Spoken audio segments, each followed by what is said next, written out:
उन्वान भेड़ें गवाकर बाड़ा मरम्मत करना, आबाओं की कहानी।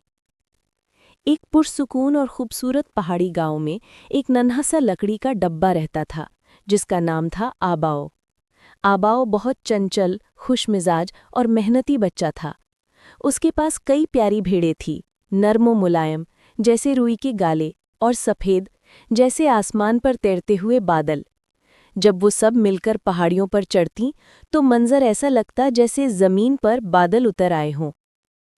हर सुबह आबाओ जल्दी उठता, वो भेड़ों को आवाज़ देता, उठो मेरी प्यारी भेड़ों, आज हम नई पहाड़ी पर जाएंगे।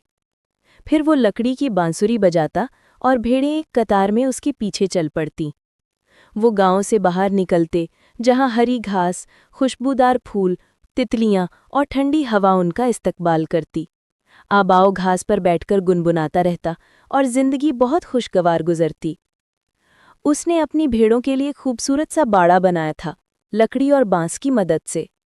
ये बाड़ा ज्यादा मजबूत तो नहीं था, मगर भेड़ों के आराम और हिफाजत के लिए काफी था। आबाओ हर शाम जब भेड़ों को वापस लाता तो उन्हें प्यार से बाड़े में बंद करके कहता, शब खैर मेरे बादल जैसी भेड़ों। मगर एक रात आसमान पर सियाह बादल छा गए, तेज हवाएं चलने लगी, बारिश जोरों से बरसने लगी और बिजली कड़कने लगी। पूरा गांव हिलने लगा जैसे पहाड़ों में तूफान उतर आया हो। आबाओ ने खिड़की से देखा तो उसका बाड़ा हिल रहा था। वो घबराकर दुआ करने लगा, अल्लाह करे मेरा बाड़ा सलामत रहे। मगर सुबह जब सूरज निकला तो मंजर दिल तोड़ देने वाला था। बाड़े का एक कोना टूट चुका था, लकड़ियां बिखरी पड़ी थीं और कई भेड़ें गायब थीं। आबाओ का दिल बैठ गया। वो दौड़ता हुआ बाड़े के पास गया और रोते हुए बोला, मेरी भेड़ें कहाँ गईं? मैंने तो इनका ध्यान रखा था। इसी वक्त उसके पड़ोसी वांगदादा वहां आए। उन्होंने मोहब्बत से पूछा, क्या हुआ बेटा आबाओ? आबाओ ने रोते हुए सारी बात बताई। वांगदादा ने सर हिलाते हुए कहा, बेटा फौरन इस सुराख को बंद कर लो, वरना बाकी भेड़ें भी भाग जाएंगी। मगर आबाओ ने अफसोरदा लहजे में कहा, दादाजी अब क्या फायदा, जो जानी थी वो जा चुकी, शायद वो खुद ही वापस आ जाएं। ये कहकर वो बाकी भेड़ों को चराने निकल गया। चंद दिन गुजर गए। हर रात जब वो वापस आता तो देखता एक नई भेड़ गायब है। बाड़े में मौजूद सुराख बड़ा होता जा रहा था, मगर आबाओ फिर भी लापरवाह रहा। आखिरकार एक दिन जब उसके पास सिर्फ 2 भेड़ें रह गईं तो उसका दिल भर आया। वो रोते हुए कहने लगा, मैंने दादाजी की बात क्यों ना मानी? अगर मैं वक्त पर बाड़ा मरम्मत कर लेता तो इतनी भेड़ें ना जातीं। इस्लाह की शुरुआत। आबाओ ने अपने आंसू पोंछे, अपने छोटे से औजारों का डब्बा निकाला और दिल में पुख्ता इरादा किया कि अब गलती नहीं दोहराएगा।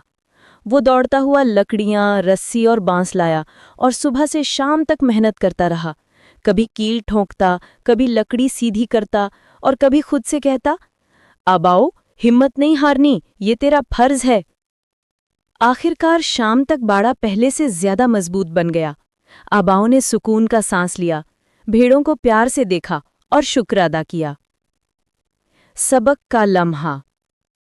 इस दिन के बाद आबाओ रोज सुबह शाम बाड़े को चेक करता। वो पहले जैसा लापरवाह नहीं रहा। रफ्ता रफ्ता उसके पास नई भेड़ें आ गईं और उसकी जिंदगी फिर से खुशियों से भर गई। एक शाम जब सूरज पहाड़ों के पीछे डूब रहा था, आबाओ ने गांव के बच्चों को अपने इर्द-गिर्द बिठाया और कहा, बच्चों याद रखो, नुकसान के बाद अफसोस करने से बेहतर है फौरन कदम उठाना। वक्त पर गलती दुरुस्त कर लो, वरना देर हो जाती है।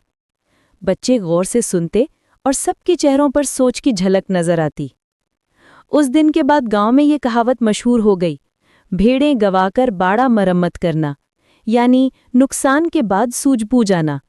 मगर आबाओं के लिए ये महज एक कहावत नहीं थी, बल्कि जिंदगी का सबक